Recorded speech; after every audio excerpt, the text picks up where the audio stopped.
예수님께서 이 땅에서 그의 사역을 행하실 때 그가 혼자 사역하지 아니하시고 제자들을 택하셔서 그들을 친히 가르치시고 훈련시키시고 그래서 제자들을 파송하시기도 하시고 또 함께 나가서 복음 사역을 감당하셨습니다. 그런데 사실 예수님이 가르친 말씀도 너무나도 귀하고 또 예수님이 나타내셨던 기적도 너무나도 놀라운 것이지만 예수님이 택하신 제자들을 보면 이거는 또 다른 의미에서 어떻게 그렇게 말씀을 전하실까? 또 어떻게 그런 기적을 나타내실까 하는 그런 놀라움이 아니라 어떻게 이렇게 가장 뛰어나신 그 스승이 이렇게 자격이 없는 자들을 택하셨을까? 소크라테스의 제자, 공자의 제자, 석가모니의 제자, 물론 내가 하나하나 다 분석해 보진 않았지만 그들은 나름대로 뭔가 이렇게 자격을 갖추고 있는 그래도 어떤 지식적인 수준이나 또 어떤 성품이나 이런 면에 있어서 뭔가 남다른 것이 있었던 것으로 그렇게 볼 수 있는데 예수님의 제자들 경우에는 보통 위대한 성인 그런 위대한 스승의 제자라고 하기에는 너무나 자격이 없는 너무 평범한 시민들, 우리가 잘 아는 수제자, 베드로와 안드레, 야고보, 요한 그 두 형제들 그들만 보아도 그렇고 또 예수님을 판자 가룟 유다 또 구레네 사람 시몬 열심당원 이제 그런 오늘날로 말하자면 혁명가, 그러니까 뭔가 그 사회에 대해서 잘 적응하지 못하고 좀 불만을 가지고 있는 오늘날은 혁명가를 상당히 높이 평가하긴 하지만 당시 사회에서는 그렇게 주류의 사람이라 하기에는 어려운 사람들. 그러니까 바리새인이라든가 서기관이라든가 이런 사람들이 제자가 된 게 아니고 전혀 주류층에서 멀리 있는 소외계층 내지는 평민에 속한 사람들이었습니다. 우리가 잘 아는 예수님의 제자들 중에 대표적인 사람 마태복음을 지은 이 마태, 그의 직업이 뭐죠? 세리입니다. 세리. 세리라고 하면 당시 로마가 통치하던 로마 제국이잖아요. 말하자면 우리로 말하자면 일제 강점기라 할 수 있는, 그런데 이제 친일파 중에 그것도 고상한 친일파가 아니고 백성들의 세금을 뜯어내 가지고 말하자면 아주 악덕 공무원이라고 할 수 있는 일반적으로 그러한 세리라고 하면 당시 사람들이 아주 혀를 차고 부자이긴 하지만 조롱하는 그런 계급에 속한 사람이었는데 그가 예수님의 제자로 부름받고 또 그래서 이제 그가 자기의 동료들 그 세리들 친구들을 데려다가 예수님과 함께 식사를 하게 되었을 때 바리새인들이 뭐라고 비난을 했죠? 예수님은 그래도 그분은 높였는데 어떻게 이분이 저 형편없는, 아니 그냥 가난하다든지 계급이 낮다든지 이 정도면 괜찮겠는데 율법을 가르치는 이 선생이, 율법의 선생이라 할 수 있는 이 랍비라고 할 수 있는 사람이 어떻게 형편없는 그런 세리들과 함께 식사를 하는가. 그래서 예수님을 비난한 것을 보게 됩니다. 그러니까 예수님을 따르던 제자들을 보면 한결같이 뭔가 이렇게 제대로 된 이름을 내걸 수 있는 만한 그런 사람이 없었고, 오히려 하층 계급, 또 좀 문제가 있는 사람들, 거기에다가 예수님이 이제 병을 고치고 귀신들을 쫓아내니까 예수님을 따르던, 예수님의 말씀을 듣고 병 고침을 받으려던 그런 무리들이 예수님을 따라왔을 때 그 무리들은 어떻습니까? 다들 다 병든 사람들, 귀신 들린 사람들, 장애자들. 그러니까 당시에 그야말로 밑바닥에 있는 그런 요즘 얘기로 개돼지라 취급당할 수 있는 그런 가장 하층 계급, 인생의 절망, 그 고통을 짊어지고 살아가는. 그래서 예수님이 그들에게 가셨을 때 불쌍히 여겨 길을 잃은 양무리와 같이 그런 사람들이 예수님을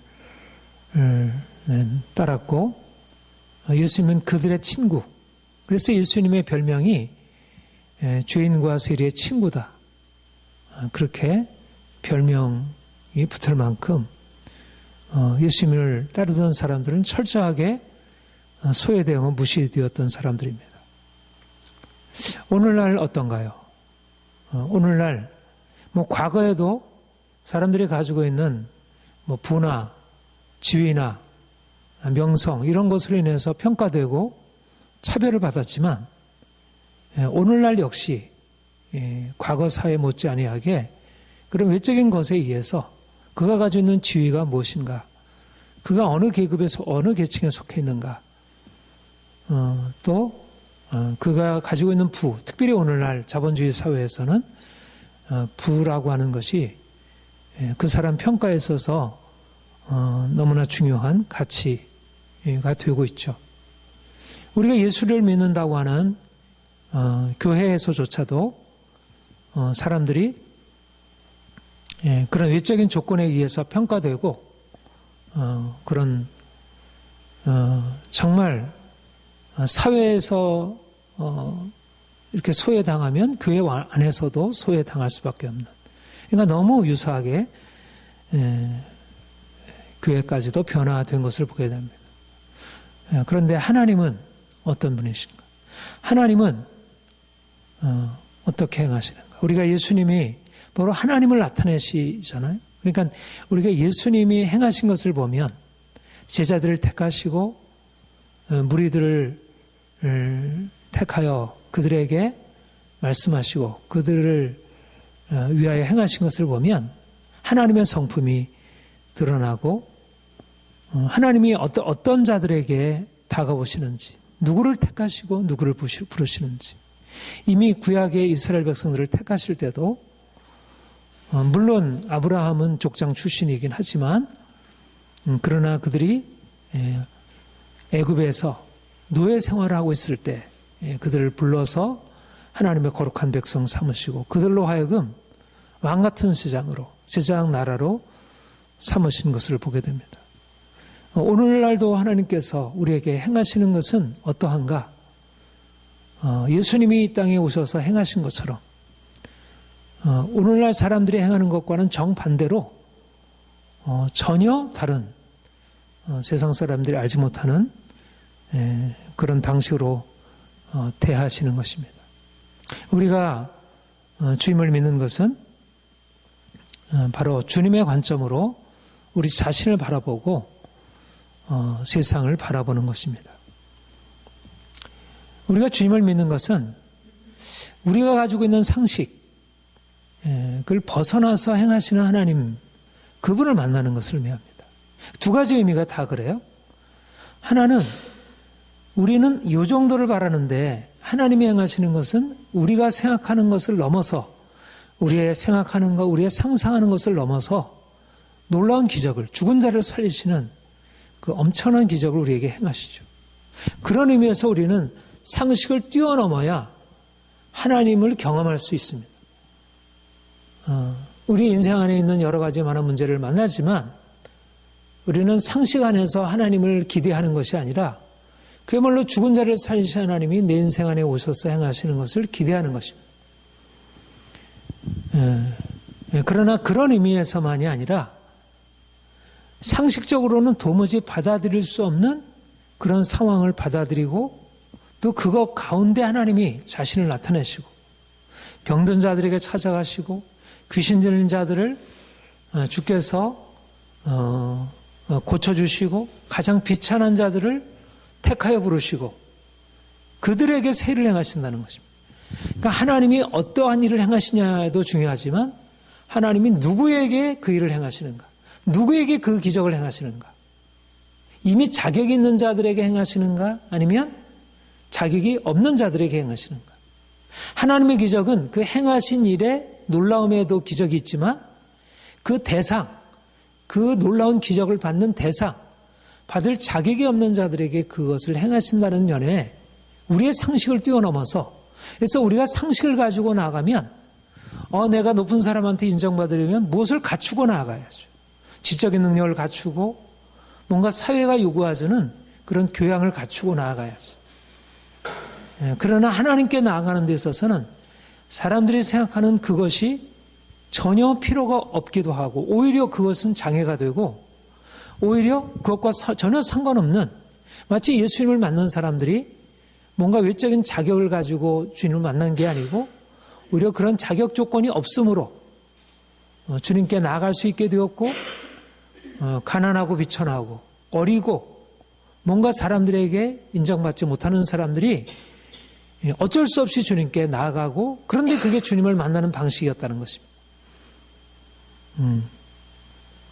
그래서 여기에서 우리의 상식이 무너지게 된다는 것, 우리가 새로운 피조물이 된다는 것은 하나님의 기적을 경험하는 것이기도 하지만 하나님이 우리와 같은 기적을 행하실 대상이 전혀 되지 못한다고 하는 사람에게 하나님이 기적을 행하신다는, 거기에 하나님의 놀라우심이 있고 하나님이 우리의 상식을 초월해서 행하시는 기적이 있는 것입니다.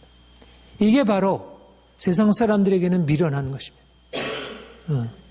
하나님이 행하신 것이 도무지, 말하자면 한 나라의 대통령이 자기 밑에 자기와 함께 일할 장관들, 그런 고위 공무원들을 뽑을 때 학력을 갖추고 경력을 갖추고 모든 면에 있어서 자격을 갖춘 사람을 뽑지 않고 전혀 무교학자라 여겨지는, 공부도 제대로 못했고 그런 경험도 없는 사람을 데려다가 그를 장관으로 쓰겠다고 하면 이게 이해가 될, 정말 대통령이 이게 제정신인가.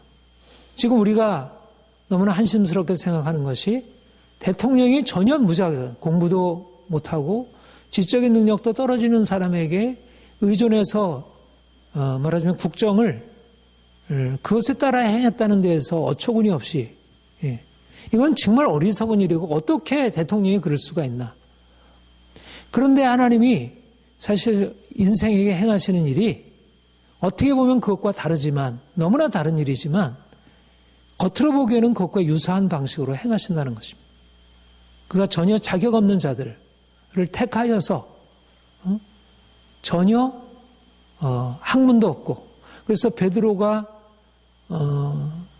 그 사내들인 공회에 잡혀서 그가 유창하게 말씀을 변론할 때 그들이 뭐라 그랬어요? 이 사람이 도무지 학벌도 없고 전혀 공부도 안 하는 사람인데 어떻게 이렇게 기탄 없이 말하나? 그러니까 베드로는 그런 공부, 그런 외적으로 자격 요건, 어떤 랍비가 갖추어야 할 어떤 지적인 훈련을 전혀, 논리라든 이것을 갖추지 못한 사람이었는데 하나님이 그를 가장 교회의 탑 리더로 세우셔서 그로 하여금 교회를 끌어가게 하신 것입니다. 도무지 이해할 수 없는, 하나님이 제자들을 부르실 때 그러했고, 그리고 그를 믿는 하나님의 자녀들을 택하여 부르실 때 그러했다는 것입니다. 오늘 본문에서 바로 그 사실을 말하고 있습니다. 하나님은 어떻게 어리석게 하셨는지, 하나님의 어리석음이 어떻게 나타났는지, 하나님의 어리석음이 사람보다 지혜롭고. 근데 어떻게 어리석음이 나타나냐면 너희의 부르심을 보라. 하나님이 누구를 불렀느냐 하면 육체를 따라 지혜 있는 자가 많지 아니하고 능한 자가 많지 아니하고 문벌 좋은 자가 많지 아니하도다. 말하자면 예루살렘 고린도 교회 그 성도들의 한 사람 한 사람의 그 지위, 그들이 가지고 있는 자격 조건을 살펴보게 되면 전혀 사회적으로 인정을 받을 수 있는 그런 자격 조건이 아니었다는 거예요. 물론 고린도 교회 안에도 상층에 속해 있는 부자 계급에 속해 있는 사람들이 있었던 걸 봅니다. 그러니까 당시에는 가정에 모였기 때문에 그 가정은 부유한 가정이라고 생각이 되고, 뭐 여기 얘기하는 뭐 근로의 뭐 스데바나 이런 사람들은 부유한 어느 정도 상층 계급에 속한 사람이라. 그러나 대다수의 사람들은 하층 계급. 마치 예수님을 따랐던 사람들 중에 니고데모 같은 사람도 있었고 아리마대 요셉 같은 사람도 있었지만 대부분의 사람들이 하층 계급의 사람들이었듯이 고린도 교회 성도들도 하층 계급, 육체를 따라 지혜가 없고 능력이 없고 가문이 떨어지는 그런 사람들인 것입니다. 하나님이 행하셨다는 것입니다. 하나님이 그러니까 거기에 우리가 가지고 있는 상식적인 하나님에 대한 개념, 전지하시고 전능하시고 모든 것을 그분의 뜻대로 모든 것을 행하시고 섭리하시는 그 주권자, 그가 행하신 일이라는 게 도무지 인간의 생각으로는 이해할 수 없는 어리석은 일을 행하셨다는 것입니다. 근데 여기서 중요한 것이 뭐냐면 하나님이 왜 그렇게 행하셨을까? 우리는 결코 하나님이 아무리 어리석게 행하는 것 같아도 우리의 생각이 어리석고 하는 것 같아도 성경을 보면요 굉장히 논리적이고 합리적입니다. 근데 성경이 어리석으냐면 우리의 합리성이라는 게 우리가 가지고 있는 그 틀 안에서 합리적인 것으로 하려고 하니까. 말하자면 우리의 합리성은 보이는 것을 가지고 규정을 하는 것입니다. 그러니까 가난한 사람은 안 된다. 공부를 못한 사람은 안 된다. 뭔가 사회적인 지위가 없으면 안 된다라는 고정관념이 있고 그것을 가지고 하니까 하나님이 행하시는 것이 우리로서는 잘 이해가 안 되는 것입니다. 그런데 중요한 건 뭐냐면 하나님은 인생과 다르다는 것입니다. 이게 이제 결정적으로 인생이 하나님을 이해하지 못하게 되는, 사람들이 하나님을 어떻게 생각하냐면 하나님을 인생이 가지고 있는 그것에 따라서 측정하고 그것에 따라서 평가하다 보니까 하나님을 오해하게 됩니다. 성경에서 인생을 육체라 그렇게 얘기를 했어요. 너희 육체를 따라 너희 부르심을 보라. 육체라는 것은 뭐냐면 하나님의 전지전능 영원하신 그 하나님과 대조해서 인생은 그야말로 피조물이고 그 피조물이라고 하는 것은 잠시 있다 사라지는 영광뿐이지 그게 영원하지 않다는 것입니다. 그러니까 인간이 가지고 있는 대단함, 우리로서는 이 돈이 많은 거 대단하죠. 돈을 벌 수 있는 거 대단한 능력입니다. 우리가 생각할 때 이 카리스마가 있고 어떻든 사람들을 이끌어갈 수 있는 그 리더십, 권력을 가질 수 있는 그 힘, 그 사람이 그 힘이 있잖아요. 그 대단해 보이잖아요. 과학자, 철학자, 뭔가 어떤 아주 명철한 사람들 보면 굉장히 대단합니다. 그런데 이거는 인생이 볼 때 대단한 것이지 하나님 보실 때 그것을 다 어떻게 보시냐면 그거는 풀의 꽃과 같은 것이라는 것입니다. 그것이 아무리 대단해 보여도 인생의 지혜가 대단해도 인생의 어떤 능력이 대단해도 그 권세가 대단해도 그 영광이 대단해도 그것은 하나님이 허락하신 것이고 하나님이 그 모든 은총을 걷어가 버리면 그 똑똑하고 대단하던 사람들이 아무것도 아닌 걸로 전락하게 됩니다. 느부갓네살이 그렇잖아요. 느부갓네살의 그 권세, 바빌론 제국을 통일하던 그 막강한 권력, 그야말로 절대 권력, 오늘날 박정희, 박근혜 대통령과 비교할 수 없는 그 권력자. 근데 그에게 하나님이 총명을 빼앗아 가니까 그가 미치광이가 되어서 몇 년 동안 그가 짐승처럼 있다가 하나님의 총명을 회복하셨을 때, 내게 아니구나. 그리고 내가 자랑할 만한 게 아니구나. 하나님이시구나 하는 것을 인정하게 되잖아요. 하나님이 보실 때 인생이 권력자들, 부자들, 지식인들 이 모든 것들은 하나님 앞에서 아무것도 아닌 것입니다. 그런데 사람들이 하나님을 알지 못하면 어떻게 생각합니까? 그걸 대단하다고 생각하는 거예요. 내가 이런 것을 알았는데, 내가 이와 같은 제국을 거느리고 있는데, 오늘날 대통령, 장관, 국회의원 다 교만하잖아요. 권력자들, 부자들. 그러니까 사람들이 다 자기 육체를 가지고 자랑하는 것입니다. 그들이 가지고 있는 지혜와 그들이 가지고 있는 능력과 그들이 가지고 있는 권세, 하나님이 주셨고 하나님이 빼앗아 가시면 바람이 불면 다 시들 수밖에 없는 것을 가지고 대단하다 생각하고 그것을 자랑하는 것입니다. 그런데 하나님이 바로 인생의 자랑을 무너뜨리는 것입니다. 그들이 대단하다고 여기는 것들을 하나님께서 아무것도 아닌 것으로 여기신다는 것. 이는 아무 육체라도 하나님 앞에서 자랑하지 못하게 하라니라. 사람들은 대단하고 하나님이 나와 같이 이렇게 지혜 있는 사람을 뽑아주지 않으면 누구를 뽑아주겠어. 내가 같이 이렇게 뭔가 사람들을 다룰 수 있는 능력을 가지고 있는데 나를 안 뽑아주더니 굉장히 거기에 대해서 자존심 상해하고 이것은 굉장히 불합리한 것이라고 생각하잖아요. 하나님 앞에서 사람들이 가지고 있는 생각이란 게 굉장히 교만한 것입니다. 자기 육체를 자랑하는 것입니다. 육체인데 그야말로 하나님 앞에 아무것도 아닌데 그것을 자랑하는 것입니다. 그런데 그들이 자기가 자랑하던 그들은 내버려두고 아무것도 아니라고 여겨지는 전혀 자격이 없는 사람들을 하나님이 찾아가서 그들을 불러내신 거예요. 그러니까 그들이 넘어지게 되죠. 하나님의 행하신 일을 보면. 십자가의 도가 세상 사람들에게 볼 때 어리석고 십자가의 도가 그들에게 거리낌이 왜 나는 안 뽑아주고 그렇잖아요. 우리 자녀들을 키워보면 내가 이렇게 잘했는데 왜 나는 칭찬 안 해주고 왜 동생만 왜 언니만 나 해줘. 그것을 못마땅하다 부당하다고 막 거기에 대해서 항의하잖아요. 오늘날도 우리가 사회에서 경험하는 게 그것이고. 그런데 사람들이 하나님께 대하여서도 그렇게 한다는 것이죠. 그런데 하나님이 바로 인생과 다름을 그런 방식으로 나타나신 것입니다. 우리는 어떻습니까? 하나님 앞에서 믿음으로 말미암아 구원받는 그 사람들이 육체를 따라 그들이 어떻습니까? 고린도 교회 성도들과 같이 육체를 따라 자랑할 것이 아무것도 없는 자들입니다. 그러니까 그들은 사실은 이 땅에서 육체를 가지고 자랑하는 사람들 앞에 자기 스스로에 대해서 어떻게 생각할 수 있겠어요? 나는 왜 이렇게 부족할까? 왜 나는 이렇게 아무것도 못할까? 다른 사람처럼 공부도 잘 못하고 다른 사람처럼 지위도 없고 돈도 없고 가진 게 없구나. 자기 인생에 대해서 스스로 부끄럽게 여기고 자기보다 무엇인가를 가지고 있는 사람에 대해서 대단하게 여기게 될 수밖에 없는 것입니다.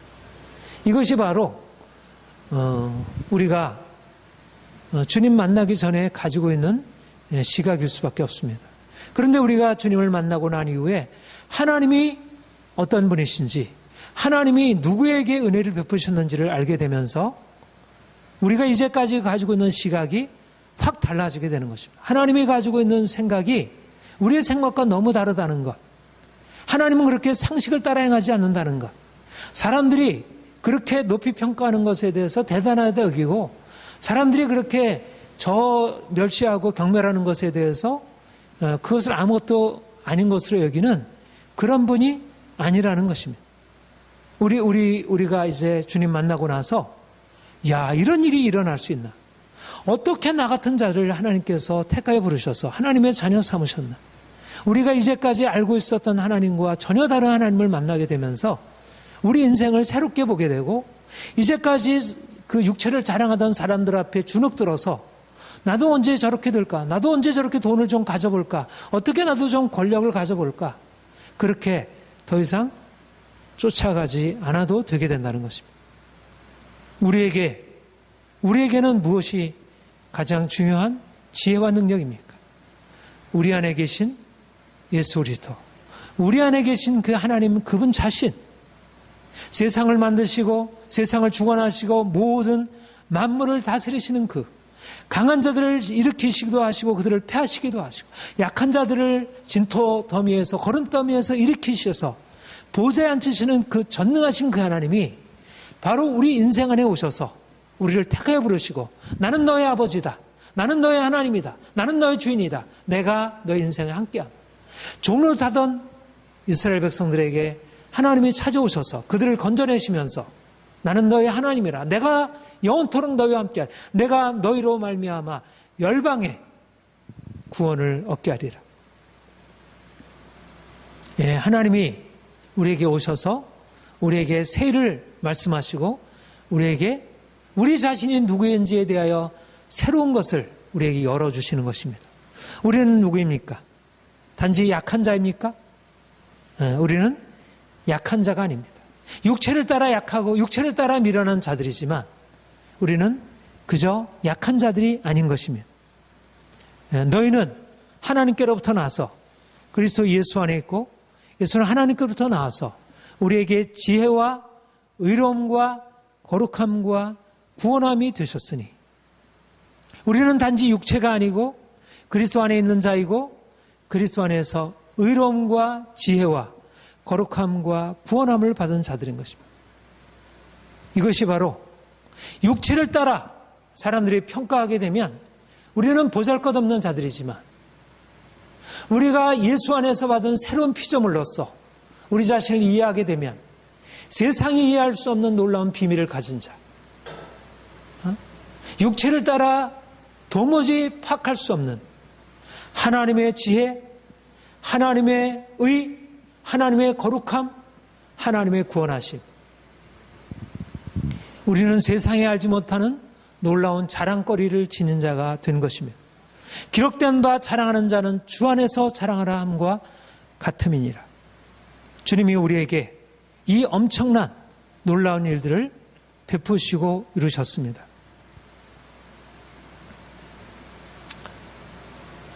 우리가 이제 자랑하고 우리가 거듭 묵상하고 거듭 생각해야 할 것은 뭐냐면 우리는 누구인가? 우리 안에 계신 그분은 무엇인가? 우리 안에 계신 그분은 누구신가? 그가 나 같은 자들을 택하셔서 내 안에 다른 사람이 알지 못하는 그 비밀이신 예수 그리스도를 허락하셨는데 그분은 누구인가? 그분을 내가 모시고 있다는 것이 무엇을 의미하는가?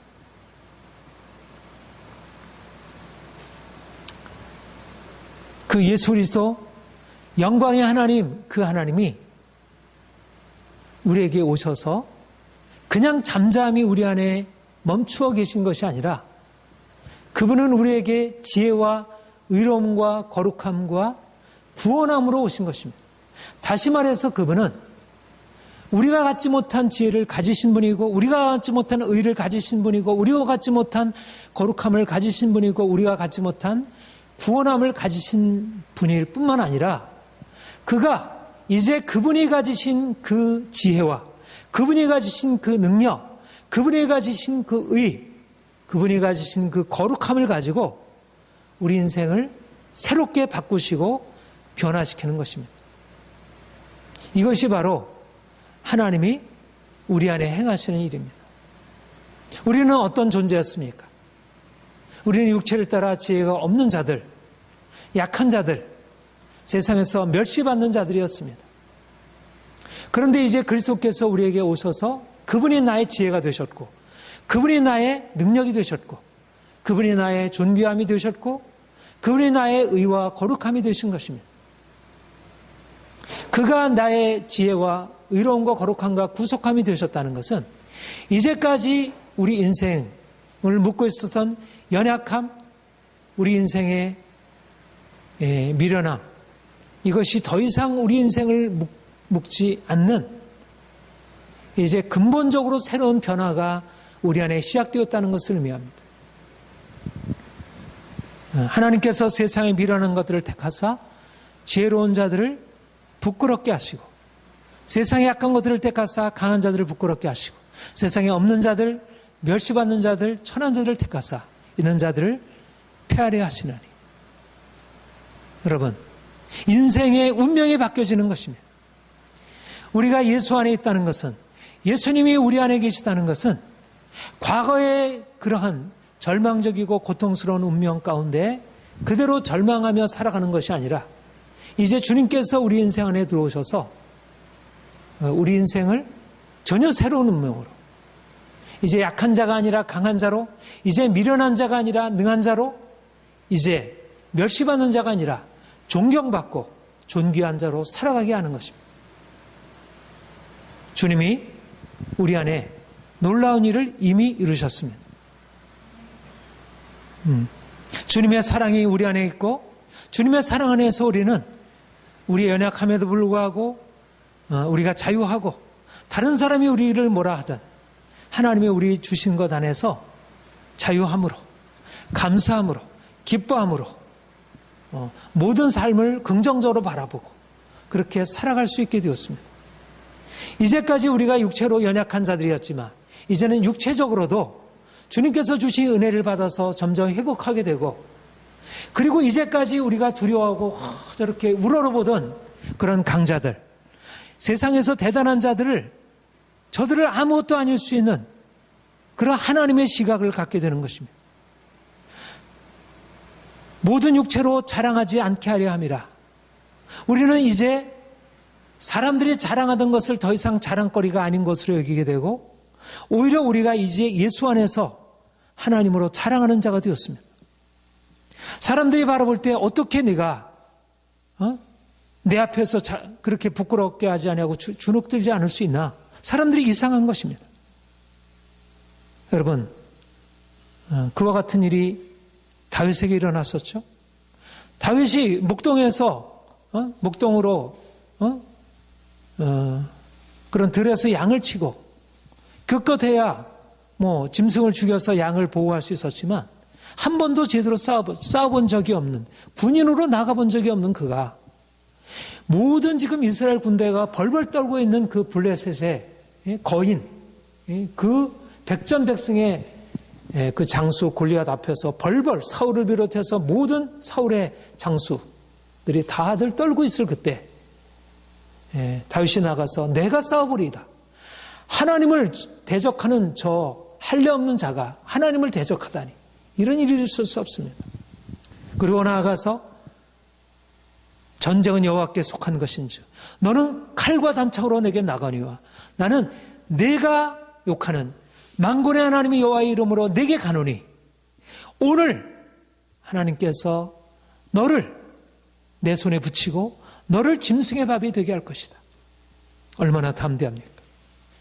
이것이 바로 육체를 따라 지혜 있는 자가 아니고 육체를 따라 능한 자가 아닐지 모르지만 하나님께서 약한 자를 들어 강한 자를 부끄럽게 하시고 미련한 자를 들어 지혜로운 자를 부끄럽게 하시는 하나님의 능력이 다윗에게 나타난 것입니다. 이것이 어찌 다윗에게 뿐이겠습니까?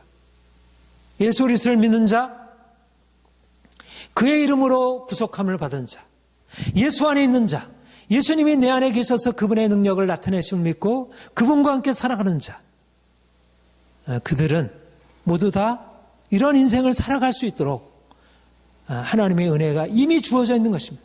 우리 안에는 놀라운 가능성, 놀라운 잠재력이 주어져 있는 사람들입니다.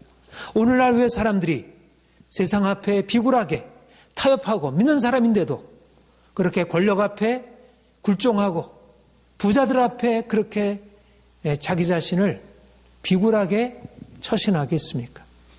그것은 바로 자신 안에 있는 하나님의 은혜와 그 능력을 제대로 깨닫지 못하기 때문에 너희 안에 계신 그리스도, 그분이 가지고 있는 그 엄청난 능력, 우리에게 하나님께로부터 나와서 우리에게 지혜와 의로움과 거룩함과 구속함이 되신 그분, 그분의 지혜와 그분의 의로움과 거룩함과 구원함을 제대로 믿지 않고 그걸 제대로 활용하지 않기 때문에 결국은 인생을 그렇게 육체를 따라 연약한 그대로 살아가는 것입니다. 우리는 육체로 강한 자가 되어서 세상을 부끄럽게 하는 게 아니라 주께서 주시는 능력을 힘입어서 믿음의 능력으로 세상을 능히 정복하고 모든 강한 자들을 깨뜨리고 승리할 수 있습니다. 오늘날 우리의 시대 상황, 사회 정치적인 상황은 심각한 혼돈 가운데 있습니다. 그런데 오늘날 일어나는 거 보면 강한 자들이 부끄러움을 당하게 되는 것을 봅니다. 그러니까 하나님이 이 세상 정치에서도 때때로 하나님이 약한 자를 들어서 강한 자를 부끄럽게 하시는 일을, 이런 정의를 회복하시는 일을 위하여 약한 자를 들으시고 강한 자를 패하시는 일을 보게 됩니다.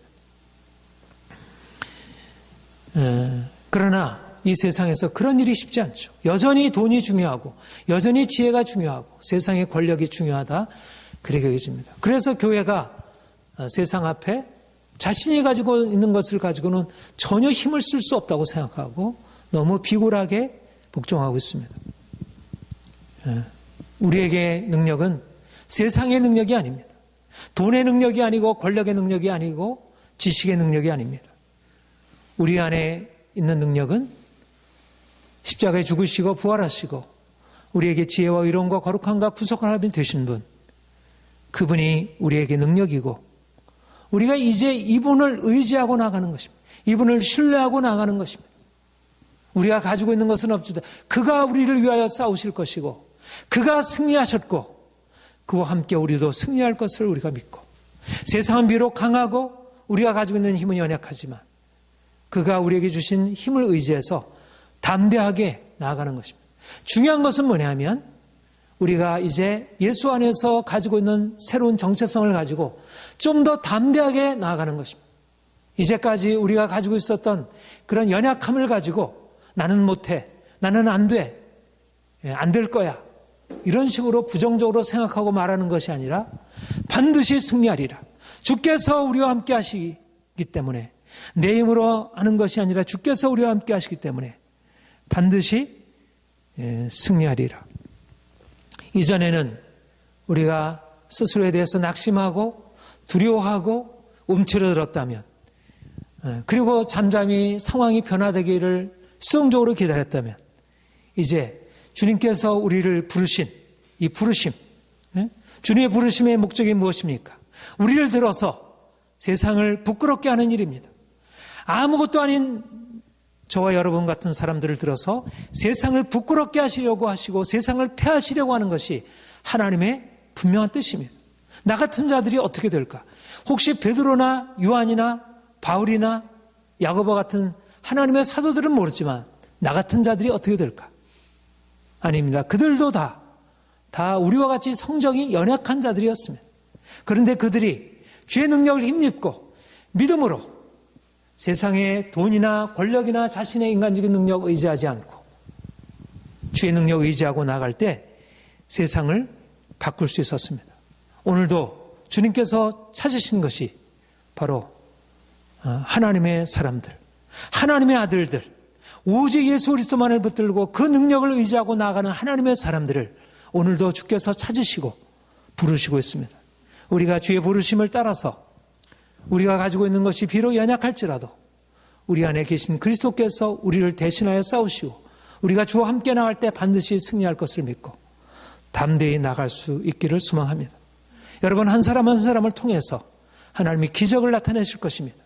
하나님의 교회가 새로워질 것이고 이 땅에 변화될 것이고 이 땅의 사회의 모든 문화, 정치, 경제, 사회 모든 문화 상황들을 주께서 바꾸실 것입니다. 이것은 허황된 꿈이 아니라 하나님의 약속 있는 비전입니다. 우리가 이 비전 가지고 힘차게 나아가 주님의 사명 감당하기를 소망합니다. 함께 기도하겠습니다.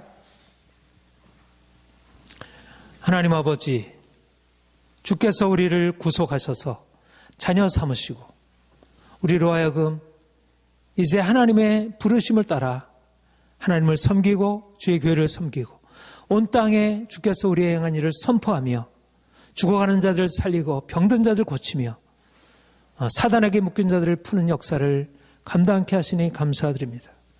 주님, 이제 우리가 날마다 주님께 나아가 주님이 우리에게 행하신 일을 바라보기를 원합니다. 우리가 가지고 있는 것이 아무것도 없지만 주님이 우리를 위해서 행하실 것 의지하고 이제 좀 더 믿음으로 나아갈 수 있기를 원합니다. 하나님, 예수 그리스도께서 하나님께로부터 나와 우리에게 지혜와 의로움과 거룩함과 구속함이 되셨는데 이제 주님의 지혜로 주님의 의와 거룩함으로 주님의 구속의 능력으로 세상을 변화시키며 세상을 자유롭게 하며 세상에 하나님의 그 크신 능력과 영광 나타나게 하옵소서. 주께서 우리를 사용하시옵소서. 감사드립니다. 예수님의 이름으로 기도합니다. 아멘.